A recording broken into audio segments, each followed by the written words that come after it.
അതൊക്കെ 7 മണിക്ക് ചെല്ലാൻ പറയും.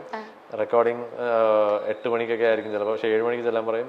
1 മണിക്കൂർ പാട്ട് പറഞ്ഞു തരും, ലിറിക്സ് എഴുതി പാട്ട് പറഞ്ഞു തന്ന് ട്യൂൺ ഇങ്ങനെ പല്ലവി ചരണം സെക്കൻഡ് ചരണം ഒക്കെ പഠിച്ച് എന്നിട്ട് പാടി കേൾപ്പിക്കും. എന്നിട്ട് അപ്പുറത്ത് പോയി രാജാ സാറ് വരും ഒരു 7:30 7:45. എന്നിട്ട് രാജാ സാർ ഇങ്ങനെ പാടുന്ന കേൾക്കും. അവിടെ വെച്ചിട്ട് എന്തെങ്കിലുമൊക്കെ കറക്ഷൻ പറയും. എന്നിട്ട് ബൂത്തിൽ പോയിട്ട് നമ്മൾ പാടാൻ തുടങ്ങും 8 മണിക്ക്. ഒരു ചിലപ്പോൾ 1 മണിക്കൂർ 2 മണിക്കൂർ depending on the songs difficulty. അപ്പം അതും ഒരു ഭയങ്കര എക്സ്പീരിയൻസ് ആയിരുന്നു. അവർ പറയും അത് പറഞ്ഞ് ലൈക്ക് ആ പാട്ട് ഇന്ന രീതിയിൽ പഠിച്ചെടുക്കുന്നതും ഇനോ. പക്ഷെ ഒരു സെർട്ടൺ റേഞ്ച് വിട്ട് നമ്മുടെ വോയിസിനെ ഭയങ്കരമായിട്ട് സ്ട്രെയിൻ ആക്കി ഭയങ്കരമായിട്ട് കഷ്ടപ്പെടുത്തുന്ന ടൈപ്പ് ഒരു സോങ് ഒരിക്കലും കരിയറിൽ നമ്മളുടെ വോയിസിനെ നശിപ്പിക്കുന്ന രീതിയിൽ അങ്ങനെ ഒരു പാട്ട് പാടി തെളിയിക്കണം എന്നുള്ള ഒരു മൈൻഡ് സെറ്റിൽ പാടാൻ പോകരുത്. നമുക്കൊരു ത്രെഷോൾഡ് ഉണ്ടാവും, ഒരു ഭയങ്കര റേഞ്ച് വരെ പോകുന്ന ഒരു ത്രെഷോൾഡ് ഉണ്ടാവും. പക്ഷെ അതും കഴിഞ്ഞ് നമ്മുടെ വോയിസിനെ തന്നെ ചിലപ്പോൾ ഹേർട്ട് ചെയ്യുന്ന രീതിയിൽ ചിലപ്പോൾ നമ്മളെ ചിലപ്പോൾ അങ്ങനത്തെ ചില സാഹചര്യങ്ങൾ അത് ചൂസ് ചെയ്യണം.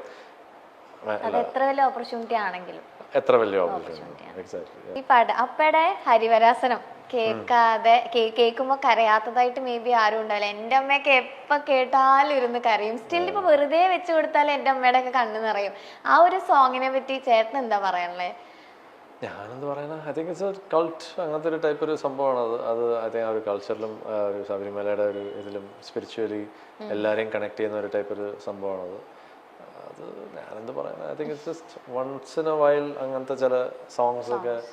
അതൊരു വെറുതെ ഒരു സോങ്ങും അല്ല അത്. ഐ മീൻസ് ലൈക്ക് പ്രോപ്പർ ആ ഡിവിനിറ്റി ആയിട്ട് കണക്ട് ചെയ്യുന്ന ചില ഒരു എനർജി ആയിട്ട് കണക്ട് ചെയ്യുന്ന ഒരു സംഭവമാണ്.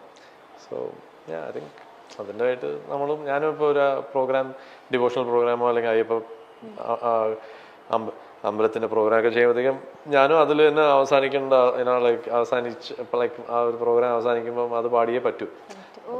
അതിൽ ഞാനും കണക്റ്റഡ് ആണ് ഇൻ എ വേ. സോ അത് ഞാൻ മാത്രമല്ല കുറേ ഗായകർ അങ്ങനത്തെ പ്രോഗ്രാം ചെയ്യുമ്പോൾ അവസാനം ഒരു ഹരിവരാസനം പാടുന്ന സാധാരണ ഗാനമേളയല്ല, ഞാൻ പറഞ്ഞ സാധാരണ പ്രോഗ്രാംസ് അല്ല, എസ്പെഷ്യലി അമ്പല പരിപാടികൾക്കൊക്കെ. അത് ഇറ്റ്സ് ഡെഫിനറ്റ്ലി എ ബ്ലെസ്സിങ്.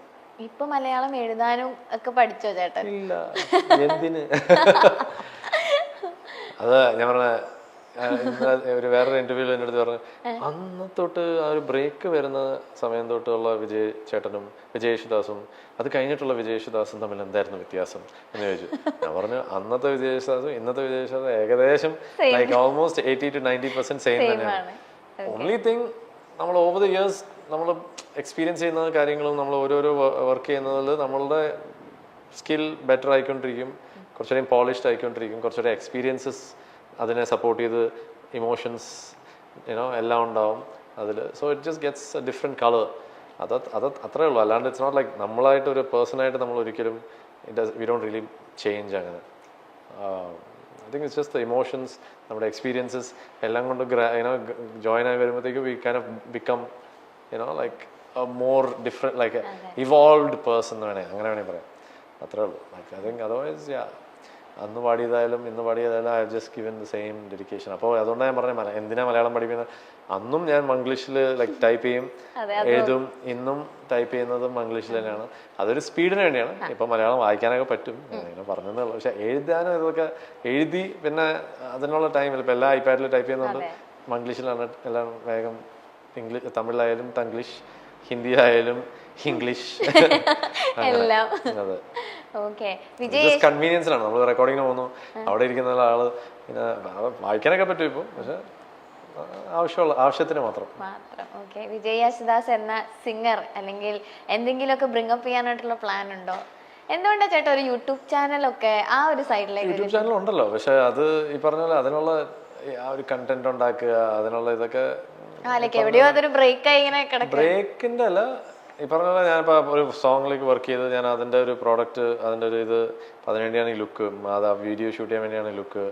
അപ്പോൾ അത് കറക്റ്റായിട്ട് ഞാൻ വിചാരിക്കുന്ന രീതിയിൽ ഞാൻ കുറച്ചൊരു പെർഫെക്ഷനിസ്റ്റ് ആണ്. അപ്പോൾ അതുകൊണ്ട് അത് അത്രയ്ക്കും പെർഫെക്റ്റ് ആയിട്ട് എല്ലായിടത്തും കൊണ്ട് എത്തിക്കണം എന്നുള്ള ആഗ്രഹത്തിലാണ് ഇങ്ങനെ നിൽക്കുന്നത്. അത് എപ്പോൾ തുടങ്ങിയെന്ന് അറിയാം, 3 വർഷമായിട്ട്. ആ ഒരു പാട്ട് 2020 ഡിസംബറിൽ എനിക്ക് കോവിഡ് അടിച്ചിട്ട് ഞാൻ ഹോസ്പിറ്റലിൽ കിടക്കായിരുന്നു 10 ദിവസം. ആ സമയത്ത് കുറേ പാട്ടുകൾ ഞാൻ ഒരു 5-6 വർഷത്തിലൊക്കെ ചെയ്തിട്ടുള്ള ചുമ്മാ ലാപ്ടോപ്പിലൊക്കെ ചെയ്ത് വെച്ചിരുന്ന പാട്ടുകൾ ഇങ്ങനെ എടുത്തെടുത്ത് നോക്കി ഏതെങ്കിലും ഒന്ന് ഇപ്പോഴത്തേക്കൊന്ന് റിഫ്രഷ് ആക്കി എടുക്കാൻ പറ്റുന്നു. അങ്ങനെ ഒരു ഫോൾഡറിലേക്ക് കുറേ പാട്ടുകൾ ഇങ്ങനെ മാറ്റിയിട്ടു. ഒരു 10 പാട്ടുകൾ അതിലൊരു 3-4 പാട്ടുകൾ ഇങ്ങനെ മാറ്റിയിട്ടു. അങ്ങനെ ഒരു സോങ് ഇങ്ങനെ വർക്ക് ചെയ്ത് ഒരു വേറൊരു ഒരു സർട്ടൻ ഒരു ലെവലിൽ കൊണ്ടുപോയി എത്തിച്ചിട്ടുണ്ട്. അതിനുള്ള വീഡിയോ, അതിൻ്റെ ഇതും പ്രീ പ്രൊഡക്ഷനൊക്കെ നടന്നുകൊണ്ടിരിക്കുകയാണ്. പ്രീ പ്രൊഡക്ഷൻ ഒരു ഫോർമലായിട്ടൊരു രീതിയിൽ പറഞ്ഞതേ ഉള്ളൂ. ഞാൻ തന്നെയാണ് എല്ലാം, ഈ തലയിലാണ് എല്ലാം ഉള്ളത്. ഇപ്പോഴത്തേക്ക് കുറേ മീറ്റിങ്സും കുറേ പ്ലാനിങ്ങും, കൊറിയോഗ്രാഫർ, ക്യാമറ, പിന്നെ 3D ഗ്രാഫിക്സ്, അങ്ങനത്തെ എല്ലാം കൊണ്ടുള്ള ആവശ്യമുള്ളൊരു വീഡിയോ ആണ്. അതിനുള്ള ലുക്കും കൂടെ സെറ്റ് ആക്കിക്കൊണ്ടിരിക്കുകയാണ്.